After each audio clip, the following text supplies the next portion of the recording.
1, 2, 3, come on!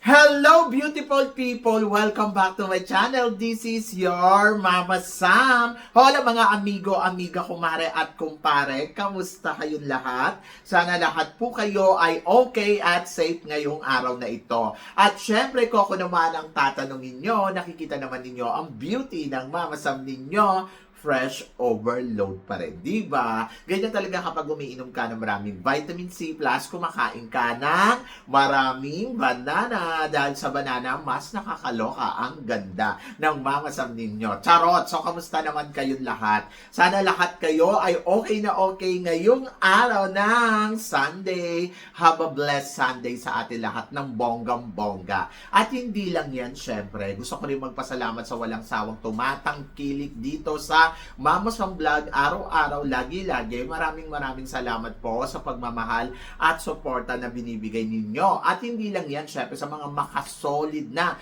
Mama Sam dyan. So, maraming salamat po sa love and support. Kaya naman ngayong araw na to, oh my gosh, marami tayong hatid na chika na talaga naman magtataas ang kilay ninyo ng bonggang-bongga sa mga pag-uusapan natin ngayon. Kaya guys, huwag na nating patagalin ang ating mga chika. So, para sa una nating chika, eto nga, my gosh, pinag-uusapan ngayon sa social media. Ang ating Miss Grand na si Emma Tiglao. Ay, nako, bonggang-bongga ang eksena sa Paris. Anong masasabi mo dito, Mama Sam? Well, ang masasabi ko, sobrang ganda.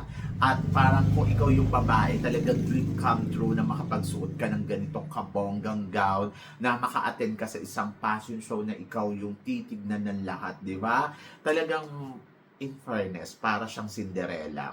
Para siyang princess, ganon. Para siyang reyna. Reyna naman talaga. And then, ayun, talagang very grand. And happy ako for Emma Tiglao sa kanyang mga eksena at ganap. And then, ayun, looking forward din ako kung ano naman ang magiging eksena niya sa Hong Kong. Di ba? And then, Jumble Dan, grand. And ito na nga yung simula ng takbo ng eksena ni Emma Tiglao sa mga kanyang international tour, 'di ba? At hindi lang 'yan. Masaya ako para sa kanya dahil susunod pa may Italy pa, tapos meron pang Hong Kong at marami pang iba. At ayun na nga, so looking forward na rin ako kung sino nga ba ang magiging kandidata ngayon sa Miss Grand Philippines. At ayun, so marami nga nagsasabi na ako, mas pabobonggahin pa daw nila ang Miss Grand Philippines ngayon taon na to. Eh di dapat lang, ang tanong, sino-sino kaya magiging candidates dito? So eto na nga, speaking of Miss Grand Philippines, sabing ganon, si Angelica Lopez, rarampa sa Miss Grand Philippines ngayong taon na to. Hindi ko alam, hindi pa naman natin nakukumpirma kasi wala pa naman talagang official candidates, di ba? So, kung akong tatanungin ninyo, si Angelica Lopez, syempre gusto ko talaga na sumali uli siya one more time. After niya kasing ma-El Tocuyo sa Miss International, gusto ko naman na alam mo yon na parang makita uli na baka dito pwede siya. So sabing ganon, kung sasali daw siya sa Miss Grand, pa-downgrade daw. Ako hindi. Okay lang yon kasi grand is grand. And then I think yung eksena naman talaga ni Angelica Lopez, very grand. Kaya okay lang sa akin nung mag-join siya dito sa Miss Grand Philippines ngayong taon na to. And looking forward ako kung ano nga ba ang magiging ganap at eksena dyan ni Angelica Lopez. So, ikaw ba, bukod kay Angelica, sino pang inaasahan mo na gusto mong makita sa Miss Grand Philippines ngayong taon na to? I-comment below mo yan. And then, ayun. So, para sa sumunod natin, chika, eto nga, Miss Universe Asia. Rumampa na sa Pilipinas. So, Mama Sam, anong chika mo dito? Well, ang chika ko dyan ay bongga para sa Miss Universe dahil kumbaga parang ano bang silbi ng mga Miss Universe Asia, Miss Universe Europe, di ba? So, okay yan. At least si Miss China may ganang po, di ba? Kaysa sa wala. Eh, yung ibang candidates na nabigyan ng ganitong title, eh hindi pa sila makarapa kasi wala daw budget para sa kanila. But ako para sa akin, okay na okay lang na Miss Universe Asia ang umikot sa Asia, sa Thailand, dito nga sa nakita ko to sa personal, talagang masasabi mo din si China ay palaban. Nung sa simula pa lang talaga sabi ko yung beauty niya, no? And then, ayan na. So, simula na ang kanyang journey bilang Miss Universe Asia. Pero ito kasi ang tanong nun lahat, dapat ba talaga may mga continental queen sa Miss Universe? To be honest, ngayon, parang nakikita ko naman yung purpose nila. Maganda naman. So, ako okay sa akin yun. Kasi parang pag hindi ka nanalong Miss Universe, at least naging Miss Universe Asia ka, or naging Miss Universe Continental Queen ka, parang ang laki pa rin ng benefit, di ba? So, ang runners-up kasi, ang ginagawa ng runners-up, sila yung na pwedeng pumalit sa Miss Universe. Pero kasi dapat bilang runners-up, dapat dalawa lang. Isang first at isang second and title. And then Continental Queen. So, para, alam mo yun, malinaw. Para hindi nagkakaroon na, ay 5 yung runners-up, 4 yung runners-up, and then 4 din yung Continental Queen. Sana sila na lang ang ginawa. Pero kasi kung ginawa kang runners-up, mas better, nandoon na rin kinuha ang Continental Queen para may ganap talaga, di ba? So, yan! And congratulations pa rin sa Continental Queen, lalo-lalo na sa Miss Universe Asia. Di ba? So, kayo ba? Happy kayo for China, di ba? Si China kasi ang Miss Universe Asia. O dapat si Atisa Manalo ang ginawa nila. Kasi kung si Atisa Manalo, parang feeling ko, mas okay. Charot! So, at para naman sa sumunod nating chika, pambato ng Indonesia sa Miss Planet. Nagbabanta na makuha ang corona ng Miss Planet ngayong taon na to. Well, para sa akin, good luck sa kanya. Rumampa siya ng bonggang-bongga kung gusto niya. Tumamblin siya dyan at mag-split. Okay na okay yan para makuha nila ang corona ng Miss Planet. Kasi nga, simula na nga ang Miss Planet International at kung saan naman ang pambato daw ng Indonesia ang isa sa mga tinuturi na malakas na kandidata. And then ako naman, parang okay, kung tinuturi ninyong malakas na kandidata yan, eh go, go, go! Diba? Kasi wala naman tayong magagawa kundi suportahan na lang sila. Kasi ito yung pangarap nila. Diyos ko pa, di ba naman sa mga ganitong pageant, ipagdadamot pa natin sa kanila. Go lang. At kung sila ang mananalo dyan, magiging happy ako para sa kanila. Pero ang tanong ko, mananalo kaya sila? So, yeah. Ang dami-dami mga candidates na magaganda ngayong taon na to dito sa Miss Planet International. And then, parang feeling ko, mahihirapan pa rin ang Indonesia na masungkit ang corona dito. But malay naman natin, di ba? Meron palang ibubuga ang kandidata nila dito sa laban sa Miss Planet International ngayong taon na to. Pero ikaw, anong matingin mo? Kukuha kaya ng corona si Miss Indonesia dito sa Miss Planet? I-comment below mo yan. So, yan. So, good luck, Indonesia. Very Indonesian yung beauty niya, no? Yung, alam mo yung mga Indonesian na noon-noon pang panahon. Charot. Nakakaloka yung ganda. Anyway, so, good luck and wish all the best para sa kanya.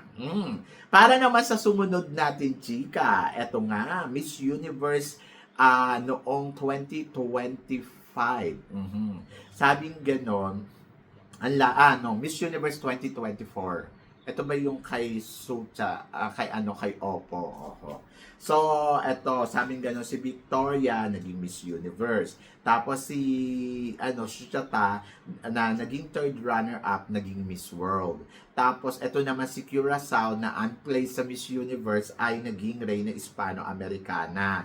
Tapos, naman si Miss Russia ay naging Miss BRICS 2026. So, mga reyna na.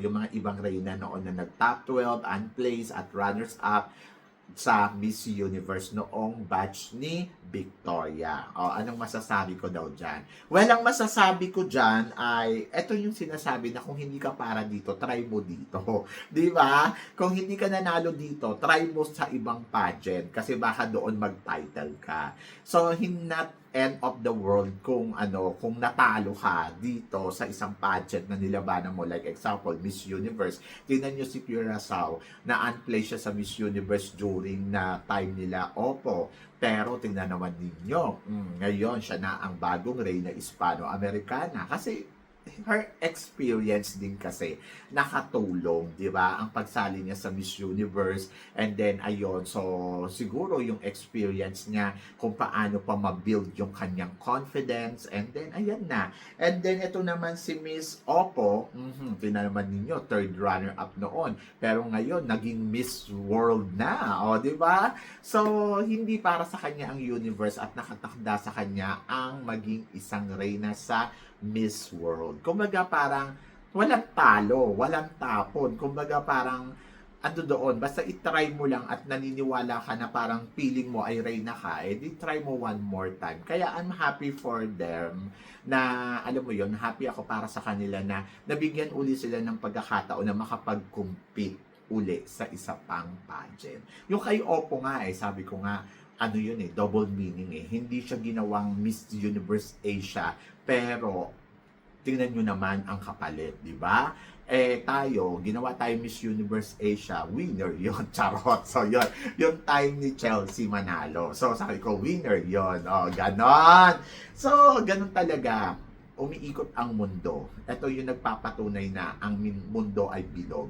Minsan nasa itaas ka, bukas nasa ibaba ka, minsan nasa ibaba ka, bukas tataas ka.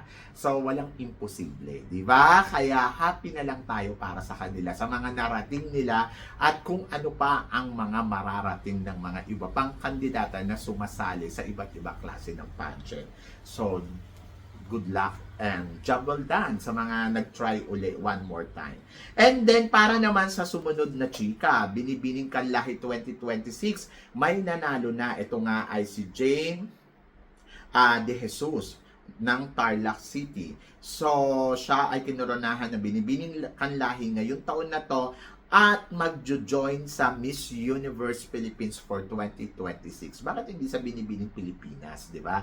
Kasi ang Binibining Pilipinas is may ongoing pageant, ngayon. And sana dito na lang nila sinend, kaysa naman matengkwa at sa susunod na taon pa. Pero kasi yan yung desisyon ng Kanlahi. Ang masasabi ko naman ay maganda siya. And then, meron siyang preparasyon for the Miss Universe Philippines ng mahigit isang taon. So, i-prepare niya yung sarili niya. So, ngayon, i-enjoy na muna niya yung Binibining Kanlahi title. And then, sa isang taon, let's see kung siya nga ba ay makaka-eksena ng bonggang-bongga sa Miss Universe Philippines next year. Parang feeling ko hindi. Charot. So, feeling ko lang naman. Malay naman natin, biglang umariba to ng bonggang-bongga next year. Di ba? So, good luck na lang sa kanya. At good luck sa mga taga-Tarlac. Pero eto, mainit na pinag-uusapan.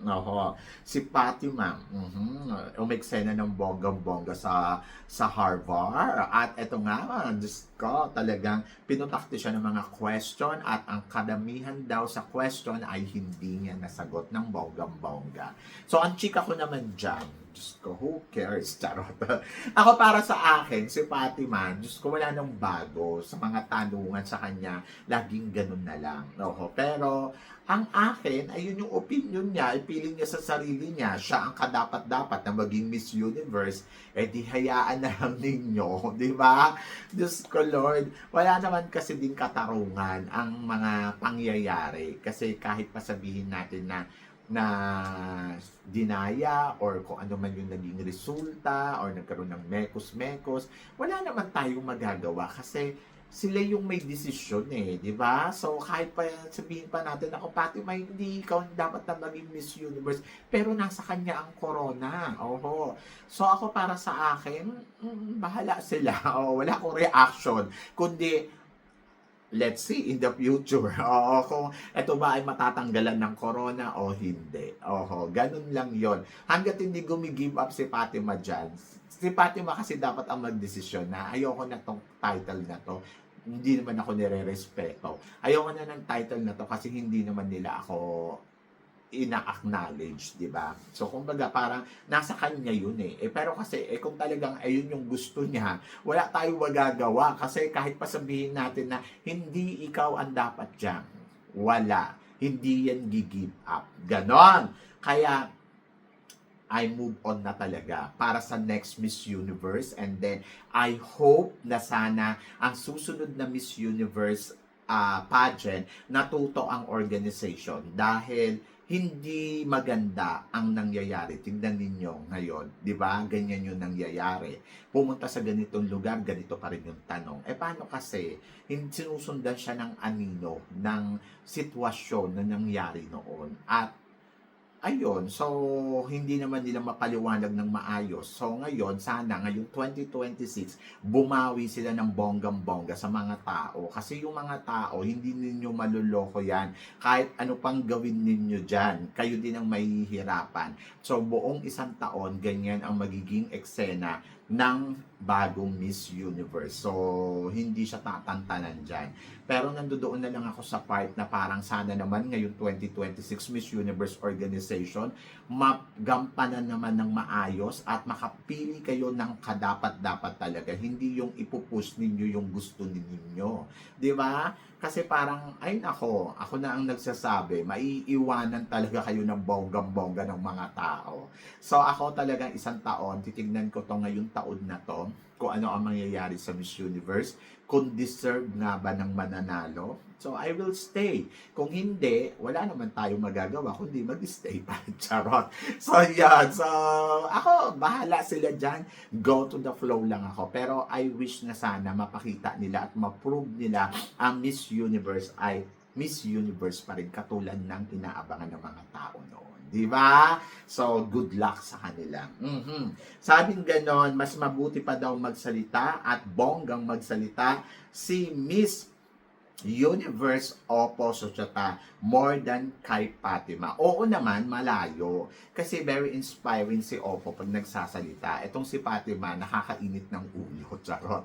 So, di ba, nakita ninyo doon sa interview, palakad-lakad na akala mo parang gulang na lang tumakbo ang lola mo. So, yon. Pero kasi, siguro mannerism niya yon. Oo. So, feeling niya nandoon siya sa court, at siya yung nagtatanong. So, pabiba lang, charot. Hindi, ako para sa akin, kung in fairness naman kay Oppo Societa, talagang klaro talaga the way kung paano mag-deliver, kung paano magbaksak ng opinion, para sa akin, very queen.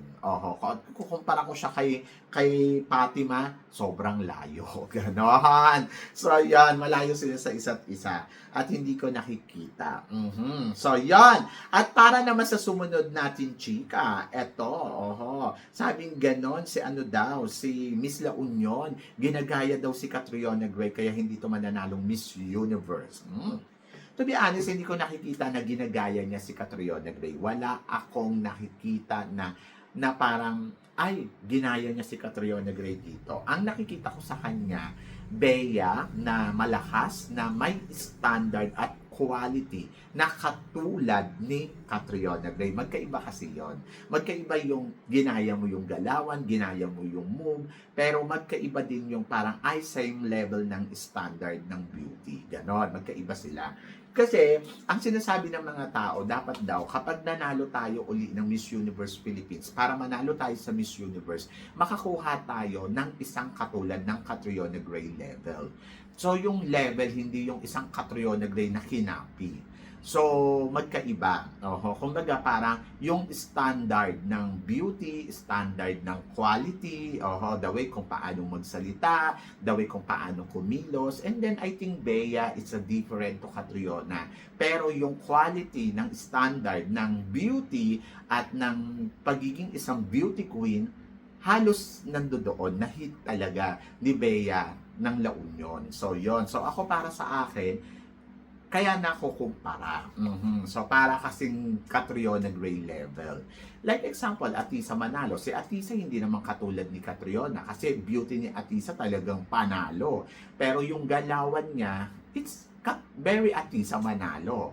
And then, Catriona, isa Catriona. So, nag-iisa lang ang Catriona sa mundo. At nag-iisa lang ang Catriona sa Pilipinas. So, walang palit sa kanya na sasabihin mo na parang, ay, katulad kasi siya ni Catriona, kaya ito na yung papalit. Hindi. Pero yung kung i-base mo yung standard of level ng beauty na gusto siguro natin na next na magpapadala tayo sa Miss Universe, dapat yung mga ala Catriona Gray standard. Ganon. At yun yung na-hit ni Bea. Kaya siguro nakapapagkumpara siya. Pero ako, nakikita ko talaga si Bea na quality girl, polite girl, and then the way kung paano magsalita, pinag-iisipan niya, and then, ayun, so nakikita ko yung sarili niyang identity, and I love her, I like her as well, dahil nakikita ko yung quality niya na parang, wow, kapag dinala mo to sa Miss Universe, siguradong panalo tayo, or siguradong papalo to. Kung hindi man tayo manalo, at least kampante ka na makakarating siya sa top 5 na effortless talaga. Yung sisiguraduhin mo na takot ang lahat ng magiging kandidata sa kanya kasi malakas siya dahil she is a Bea from the Philippines. So, yon! So, yon. Kayo guys, ano guys ang masasabi ninyo dito sa mga pinag-uusapan natin ngayon? So, i-comment below mo yan para at least malaman ko naman kung ano naman ang chika mo dito sa mga tinatalakay natin ngayon. So, yon. So, syempre maraming salamat sa inyong lahat sa support at pagmamahal na binibigay ninyo syempre dito sa channel ko. At sa mga hindi pa nakaka-subscribe, please don't forget to click like and subscribe my channel. At i-click nyo na rin po ang notification bell to more updated syempre sa aking mga chika. Sabi ng ganon, always keep smiling and laban lang. So guys, hanggang dito na lang. Hanggang sa muli nating chikahan. See you tomorrow. Thank you guys.